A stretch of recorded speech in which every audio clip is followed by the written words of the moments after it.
11 of the 16 teams will watch who they play where. They're all trying to get to St. Louis, Missouri, hosting the Frozen Four for the third time, 1975 and 2007. And they're all trying to get that trophy, the one that the Denver Pioneers won last year. There are 64 Division I men's hockey teams. Only one gets to go home with that trophy. Leonard still on it. Leonard scores!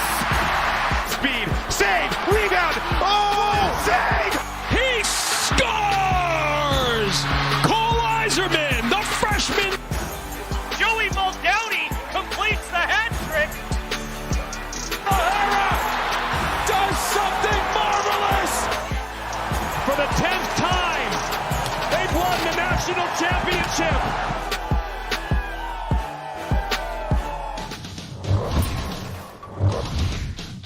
There it is, the Denver Pioneers last year in St. Paul, Minnesota. David Carl's second title there as head coach. And they celebrate, and they're all trying to chase Denver this year, and the Pioneers are back in the field. Here they are, the Pios. I was promised, this is Jim Montgomery gave me this. He promised me a spot in the team. I was cut by David Carl. Carl, I'm coming after you. I'll see you in Manchester, buddy. That's why he has to fly east every time you make those decisions. Colby Cohen, 2009 national champion. There's Andrew Raycroft, 2004 NHL Rookie of the Year. He's done some college goaltending coaching as well and covers college hockey in the Boston area. So what do you think? What's your headline this year at college hockey? You watch all the games on ESPN+. I think the top teams have been dominant this season. Mm-hmm. I mean, the movement from wire to wire, like BC, Michigan State, these teams have stayed consistently phenomenal at the top of the bracket all year. They have, Colby. I'm curious, with the domination of Big Ten and Hockey East and non-conference at the start of the year, has anything changed at the end of the season now that these teams are playing each other again? 6 Hockey East teams, 4 Big Ten schools, so that's 10 of the 16. Let's start with numero uno, the number 1 seeds for this year's tournament, all trying to get to St. Louis. Boston College, Michigan State, Maine, great college hockey history, and Western Michigan looking for their first natty. So we'll start in Manchester. Colby and I will be there. You see the Boston College Eagles at the top of the heap. There they are. There's Ryan Leonard in the middle, this year's goal-scoring leader so far, 29 tucks for Ryan, as BC tries to return to the Frozen Four after last year's heartbreaking loss. And they'll begin against another Boston area school, Bentley. What a Cinderella story there. Yeah, certainly not a matchup I think either team is used to having, but you know there is always fireworks when that number 1 seed hits that opening game. That's ESPNU Friday, 2 o'clock Eastern time in Manchester, New Hampshire. Meanwhile, the Providence College Friars. Been a while, 2019. Nate Lehman gets his squad back in the NCAA tournament. They won it all in 2015 in Boston. They beat Jack Eichel and the BU Terriers in a thrilling national championship game. They're on ESPN Plus Friday, 5:30 local start. And they go up against the defending national champion Denver Pioneers. Denver coming east again this year against 3 other teams that are in the east, which is very interesting. But can they repeat? Denver, the Sunshine State. Gorgeous, old school. So what's your headline there of the Manchester region? Well, look, I would never want to draw Denver the opening game of the NCAA tournament. They almost remind me of John Cooper and the Tampa Bay Lightning. They know how to get it done this time of year. Coming off of a heartbreaking loss last night, but the star power between Ryan Leonard, Zeev Buium, Jacob Fowl, I mean, there's so much to love in this region.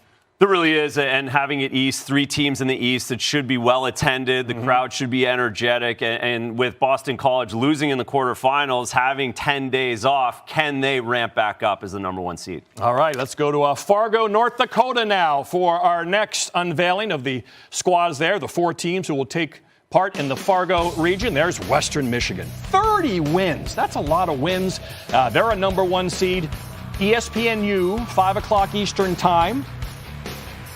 No party for Western Michigan. They're all business. All business. All business. I guess 2 overtimes will do it to you a little bit. This is a tough matchup here. Minnesota State, they bring it with strong defensive play. Look, Minnesota State's always difficult, but I sit up here year after year with Western, and I'm like, is it their time to get over the hump, boys? It's their time to get over the hump. Highest scoring team, Western Michigan. Best defensive team, Minnesota State. How about the Minnesota Golden Gophers? They haven't played a hockey game in a while. Do you think they still remember the rules? It's been 19 days. Do they know what offside is? Refresh the offside this afternoon, fellas.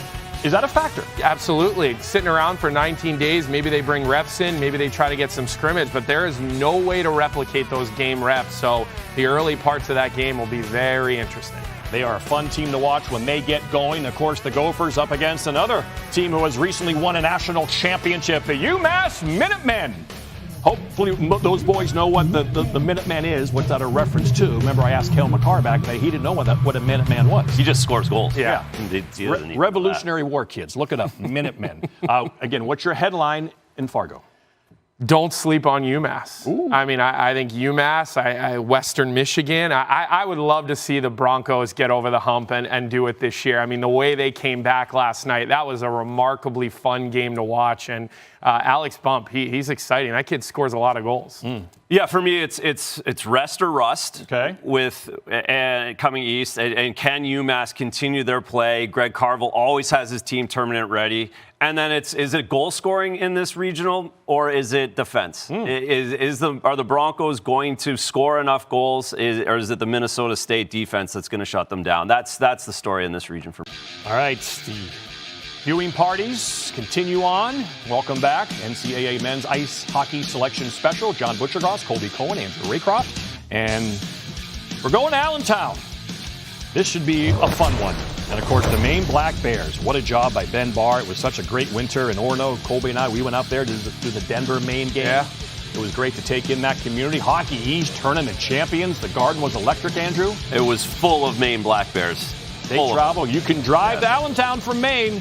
So we know they travel well. This is going to be an electric opening game against Penn State, who, of course, has one of the best college hockey atmospheres in all of college hockey. You cannot ask for a better opening game in Allentown. That building will be jumping between these two fan bases. That will be, as you called it, electric. Jason Ross Jr. and Kevin Weeks will be in Allentown broadcasting the games. Weeksy. Whoa. 8:30 Friday night puck drop on ESPN2. If that first game goes to overtime, we could be, dropping that disc at about 10.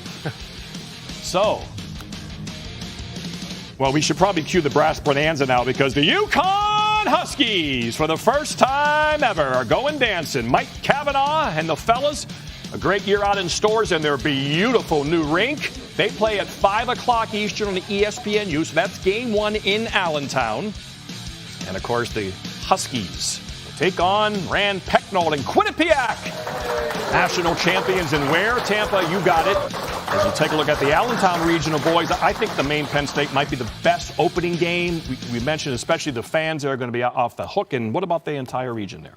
Look, there's going to be a lot of offense, right? Okay. I mean, you look at the way Penn State, they like to go. Mm-hmm. They've been one of the hottest teams the second half after a little bit of a slow start. And as you move down that bracket, I mean, look how well UConn beat up BU over the weekend. There's a lot of excitement in Allentown.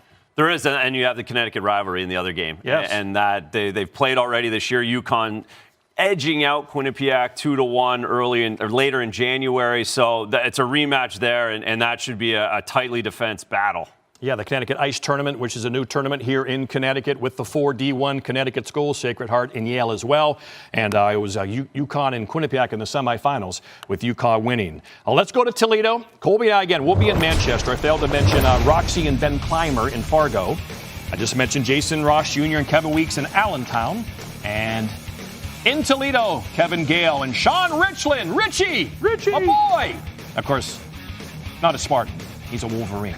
But there's Michigan State. Last time they won in Natty was 2007 in St. Louis. They beat BC, and there they are. Just a solid group this year, Andrew. They are, and they're led by their great young goaltender, Trey Augustine, back there. He's the backbone, and he's going to be tough to beat. And how about Mike Schaefer? Before the year, he announces this will be it in Cornell for him. It didn't look good early on for the Big Red, but man, what a kick they put on. You see the comeback they had? Unbelievable. Short-handed, minute and a half to go. You think that game's over? The fight for the Big Red? That's a tough matchup. ESPN Plus, 5:30 Eastern Time Thursday in the great Ohio city of Toledo, Ohio, and they get Michigan State. What a great classic matchup there. The bottom of the bracket in Toledo, the BU Terriers. All Jay Pandolfo has done since coaching is get to the Frozen Four.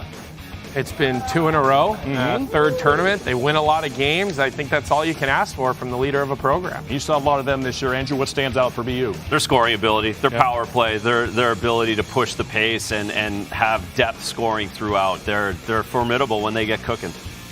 Quinn Hudson, 21 goals this year. You mentioned a 28% power play. Stay out of the box if you're playing BU. That means you, Ohio State. Boy, the Buckeyes, another impressive team. Watching that Big Ten tournament, they are fast and they are fun to watch. And they get help from their back end. I mean, all game, their D are in the play. They're up in the ice. They add that second wave. It's going to be an all-red matchup. We played against Ohio State in the opening game, I think my sophomore year, the year we won the national championship. So maybe little juice, you never know. And what's your headline there as you look at those four? This is the group of death for me. Wow. Looking at this is the toughest bracket for me to get out of. We just talked about the number 2 seed Michigan State. They needed 2 overtimes to take out Ohio State just a couple of days ago. BU have been up and down, didn't play a great game in the semifinals of Hockey East, but they can fill the net at any point. And Cornell, we just talked about the ascension they're on right now. Either of these games can go either way. Again, that's Kevin Gale and Sean Richland with the call in Toledo. So there it is, 16 teams, a bracket overview of what we've unveiled here today on ESPNU. Hockey East, again, they lead the way with those 6 bids. 2024 national title game. It's BC and Denver. We could have a second-round rematch of the title game. And UConn and Bentley, again, congratulations, making their NCAA tournament debut. And the third time St. Louis will be hosting the Frozen Four. Both previous times a Michigan-based team won the national title, Michigan Tech in '75 and Michigan State in 2007.